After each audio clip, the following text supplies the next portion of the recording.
it takes time to get these projects started. And once you get that first use case out, you got to really hammer that to be able to prove that the solution works and people can trust you with that.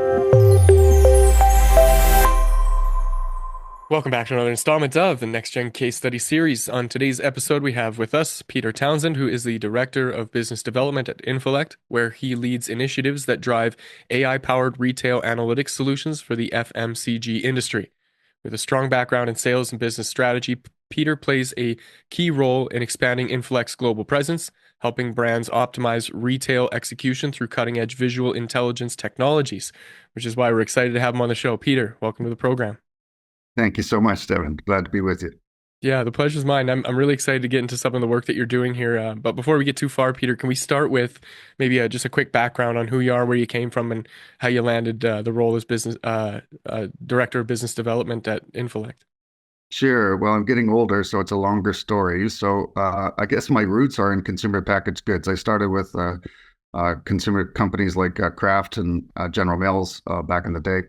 Went to Nielsen, did that market research kind of analytic perspective with them, and then started DataSense some 20 years ago, where I was a freelance consultant, really advancing the strategies of category management around fact-based decision making. So been always interested in technology and how technology can solve some of the problems in our industry. And that led me to the image recognition solutions, which is what's happening at the ground truth in the store, using a picture to interpret the results of, say, planogram compliance and such. So once we tested some of that with some of my clients, it worked, and therefore I started supporting Inflict as a result. Very concise, but also there's a diverse collection of experiences there. I'm really curious about how some of those early experiences have kind of shaped your approach nowadays to the work that you're doing. Yeah, I mean, fundamentally, the principles of category management have always been about fact-based decision making, right? Hmm. And consumer packaged goods have always had a wealth of information compared to maybe other sectors or analytics. I think since the birth of the UPC, there was kind of fundamental data exchanges off of some common tags like that. So, I mean, the information had been exponentially growing as retailers started sharing more and more specific store level data and so forth with clients. So there's always been new data sources, and I think technology is providing a whole new growth for some of those. If we think about some of the key merchandising principles of category management, such as planogramming, getting your product on the shelf in the placement that you wish, it's a lot of strategy, but very little tactical or execution monitoring. And my consulting has always been a foundational component of a 4E model, I call it, which is if you can't measure the execution, the base of the pyramid, you can't do the effectiveness and the efficiency and measure the impact on the equity of the promos and campaigns. So you really need to scorecard execution. And that's been relatively poor for CPG, if you think about it, not just for planogram compliance, but display placement, even customer conversion of traffic to the stores or locations of product placement in store. So we're really moving from kind of an analog era to a digital era, and with that then is coming how we manage new technologies into the processes, and that's what I like working. Yeah, it's really cool. But I have a very limited experience in the merchandising field. For a couple of years, I worked for a company who did that work of going to, I think it was Home Depot, Rona, and Totem up here in Canada. And Yeah, the whole job was to go in and make sure that all these brands were properly represented, all of the stock was where it was supposed to be, and all to the yeah, end of like the whole purpose of this is to make sure that you are moving product off the shelves and people are seeing it and buying it and not missing it or getting confused right. or what have you. Because and I'm going to use toothpaste. I get that it's a departure from the home renovation space, but toothpaste is toothpaste is toothpaste. And Mhm. there's only so many different variations of toothpaste that you can have. And so the only thing that like Sensodyne and Crest and Colgate can really do is have flashy packaging in very Yeah. strategic locations in the store because like we already know 9 out of 10 dentists recommend brushing our teeth with every one of these toothpastes. So um, what sorts of challenges present themselves to these businesses when it comes to that?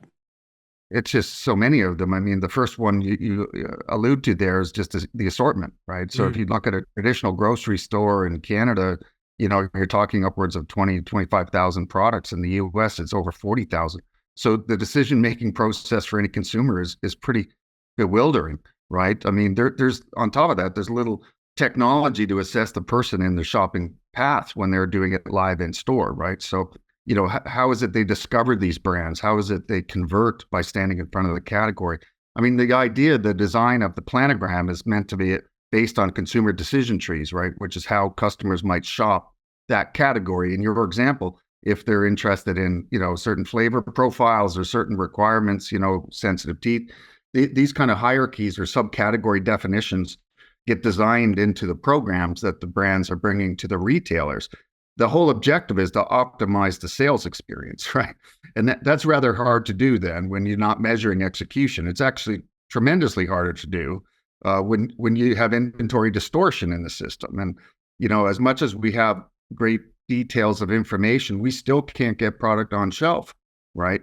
So, I mean, it's generational here now where we have kind of planograms, even at that, designed at a cluster level where, if you look to the future, there's no reason for it not to be at a store level. Every store is like a snowflake, right? They all operate different. They have different consumers, right? Mm-hmm. They probably need different space to sales allocations for products in those stores, or at least more micro clusters. So those are kind of the trends. And to get there, you really just have to sense and respond faster. Planograms traditionally have been designed and deployed once or twice a year. That's archaic, right? You need to perpetually work on the shelf, right? You need to perpetually scorecard the results to make the performance better. And that's the projects we've been doing. Yeah, and so there's a clear need for it because the consumer decision making is constantly changing. Yeah. And I don't know if this is just maybe my own observation, but what I've noticed in our own markets now in a lot of these big box stores is that it seems that they're constantly under renovation. There's always something Yeah. changing and shifting, and I, because I'm have a back room view into the world of marketing and merchandising and that sort of thing, kind of understand that all of this is in an effort to optimize our purchasing behavior for Mm-hmm. these businesses. So how do you go about, because I get that there's like limited number of players and that sort of thing. How do you go about finding businesses that need this sort of thing, pitching what you guys do and then gaining more clients as a result of that? Yeah, I mean, the use cases are becoming a little bit more standardized now with regards to this technology. Not the first one being, what is your share of shelf, right? So, Hmm. what is the actual ground truth of your share of shelf, right? So, if you don't know that, then you're really running blind. And even though, brands are maybe having their own sales force in the store or they're having third parties go in and do audits, those typically are manual and rather cumbersome and actually incorrect. It's a lot easier for having a computer do it, right? So take a picture of the shelf, and from that you can create all kinds of um, facts, right? So my story now is a picture's worth 1,000 facts, right? And quite frankly, it's because you can use that for not only share of shelf but other kind of visibility on terms of what SKUs are available, right? Where they're placed in the store. So we have clients like Diageo and others that really don't know if their brand is at eye level. Is it beside the key competitor, right? So, those types of data points are pretty valuable then when you cross-reference that to sales data then and see what the impact of those performances are. And so the business development strategy then seems to me like, hey, we take a picture, we analyze this for a brand that we don't work with, let them know, hey, this is what you're missing out on as an opportunity, maybe give them case studies or use cases or. Ideally, but again, this technology is upfront technology, right? To learn a product, right, from a computer is just like teaching a 3-year-old to read, right? You do need to kind of put something in front of them to train on, and Mm. that does take some costs. So typically, our clients, what we do is when we identify clients that are maybe obvious in terms of that pain point. So some companies, for example, they might reward their employees even on share of shelf, right? But they may not have a program to be able to institutionalize the way that data is gathered from a neutral third party. So those are key clients. Other ones, and this is kind of where there's arguments about who owns the product or project in clients, because There's operational teams that need to know that, hey, am I getting the execution I need? There's marketing in that team that needs to know it's executed and ready for, the marketing campaign. There's category management people. There's a lot of constituents in the market. So part of the business development is identifying who owns that pain point at the brands. And a lot of brands have segments now, like Perfect Store is a commentary that a lot of brands will try to support, right? So they're defining a strategy of what a perfect store looks like. There is no perfect store, right? And if you're not measuring it at store level, you can't determine whether it's near perfect or not. So, the demands are out there. Now, in terms of getting other clients, we are offering syndicated services then too, which do exactly what you're saying, to clients to kind of lower the barrier of entry by saying, look, we're already in the store, right? So the biggest problem we're having right now is procuring images. Where do you get the product pictures from, right? So we can do it from crowdsource companies. We do that in the States rather tremendously, right? So we could cover a couple thousand stores with crowdsource. These people are in the store already. So once they're in the store, to add them into another category is a low cost variable to get us the information we need. We actually have already a catalog of hundreds of categories where we have experience in. So we can syndicate those images because you're right. Yes, we do. Right. We've already learned some of them, right? So it's easier to move it to another brand within that same category segment. I think the industry is just very much new, right? So it's just coming into its form. And I think to get there, things like syndicated services will be part of the solution. Right, yeah. And then identifying the most likely candidates that would benefit from having something like this in play. Yeah, I mean, any major CPG player is investigating this, right? So, I mean, Procter and Gamble is a user, Kraft, Heinz is a user, Kimberly-Clark is already a user, and plus you have different kind of hotbeds of this development globally, right? So, there's something that they probably already tried it somewhere. You know what I mean? Yeah, it almost seems like the gap isn't necessarily that they don't know that this exists or that that they don't know that the problem exists. It's that the education of the solution is still Yeah. kind of just missing or needs to be Sure, filled in. it is the Gardner hype cycle, right? So, Mhm. there were some early developers that might have oversold their solution set. So there was a little bit of a trust issue here too, that this can be developed, right? Mhm. And the technology curve in and of itself has been exponential, right? So, how we learn from a product image is very fast now. It used to be very cumbersome, right? So just the AI curve alone, right? When you cross reference that against, the customer needs and the hype cycle components, then we are probably heading towards the growth plateau. Right. So for you and the work that you're doing and like developing that pipeline, how has your approach been different than other people's before you and what are some of the plans that you have as you continue to kind of evolve that?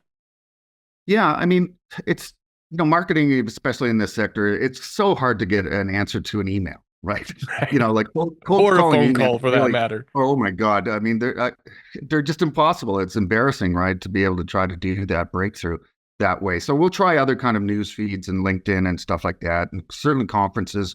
I was just at one last week again in New Jersey, and those kind of things are ways to get the story out there. The use cases, though, particularly from a lot of the work we're doing, are now getting published, right? So, there's traction from those use cases because they are very, almost generic, right? There's almost every CPG company is going to go through this pain point, right? So now it's just a matter of kind of, getting that connection, working those channels with those that you already have. And, the industry is pretty small, networked industry. So, I think they kind of come around to it to some extent. The other side is retailers, right? So, retailers are very interested in this information, right? So we're finding that our partners that are bringing the retailers this information are really becoming kind of pioneers with them in terms of an advancement. Hmm. And the retailers are appreciating that because many retailers have recognized this pain point and have tried to solve it through any number of technologies. If you remember, you know, the robots in the aisles and all kinds of components, they've been struggling with these same inventory problems, right? So you can really be a market leader to bring it with them. And, we have great partners that are advancing those use cases now with us. So. Yeah, that's really powerful too. Is once you have the examples, the use cases or case studies, and then Yeah. a couple of really solid testimonials. The only real, I guess, bottleneck that I can see happening is that a lot of this is relationship based. You got to do, one-to-one handshakes, meeting people, having those conversations, and as I guess we already alluded to that getting them on the phone is really difficult. Shout out all the Oh, Nigerian yes. princes trying to call us and give us millions of dollars, but Yeah, yeah. I mean, we have proven ROI. I mean, we worked with some clients now. It's a brilliant thing where they're in with the merchandising team. They can take the picture of the shelf the way that they saw it when they walk in, and then they do their work and they take the picture of the product, the actions they've done afterwards, and you measure the delta. The computer tells you the response, right? So another go-to-market opportunity for us is certainly through third parties and merchandisers. yeah, that's really powerful. So, Peter, as we kind of come to a close with our time together here, I wonder if we can look a little bit forward at some of the goals that you're aiming at, and maybe what's exciting on the horizon for the work that you're doing. Yeah, this quarter is always an interesting quarter because people are tuning up for their 2025 budgets, right? So I'm Mhm. glad you are asking the questions, and hopefully we can get some responses on this then as well, because this quarter is kind of critical to get those things up and running. We are kind of doing more syndicated. I think we need to get that news out there on it then as well. But you know what? The point of it is the solutions are working now, right? So Mhm. the math is now there, right, from this to be able to solve so many issues and opportunities, and the costs are becoming way more affordable, right? So it is just, we got to look forward to 2025 because I think, we're seeing then great growth in the market already, and now it's just a matter of like planning for that. And I think, North America has got great potential here with this, but there's also other opportunities in LATAM and other segments of the world. Yeah, that's really exciting. Um, in closing, I'd love to just leave on a high note here, Peter, and if you could, just imagining somebody else who's kind of out there who's trying to build something and create a prosperous business, but they're facing some challenges. What sort of advice might you offer them to kind of keep them trucking along?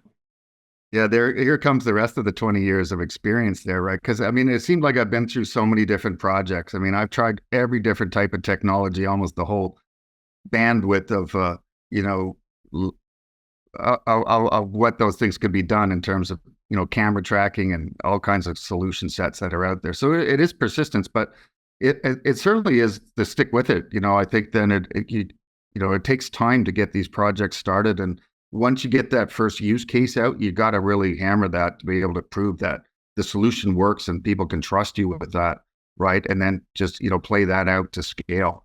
So and be simple about it then too. I mean, pick one solution set that you're good at and just fixate on that. Yeah, I love that. Get real clear, stay focused, and Yeah, and hone in on one path. That's really too really many powerful. project creep things, just there's so many different options people put on the table as ideas, but just deliver one real well. Yeah, yeah, that's solid. Peter, if somebody wanted to reach out to you to pick your brain further or perhaps work with you, what's the best way to do that? Sure, there's a couple of ways. Peter at Infilect, infilect.com is the Inflict one. There's Peter at datasenseinc.com. That's the other consulting company I work with, or is mine. And then, any of those handles I think would be fine. Beautiful. We'll make sure to link to all that in the show notes so anybody watching or listening will find you easily. On that note, if you wanted to reach out to me for your marketing or AI needs, you can visit nextgengrowth.com. Otherwise, that's it for this episode. Thanks for joining us for this conversation, and I will see you in the next.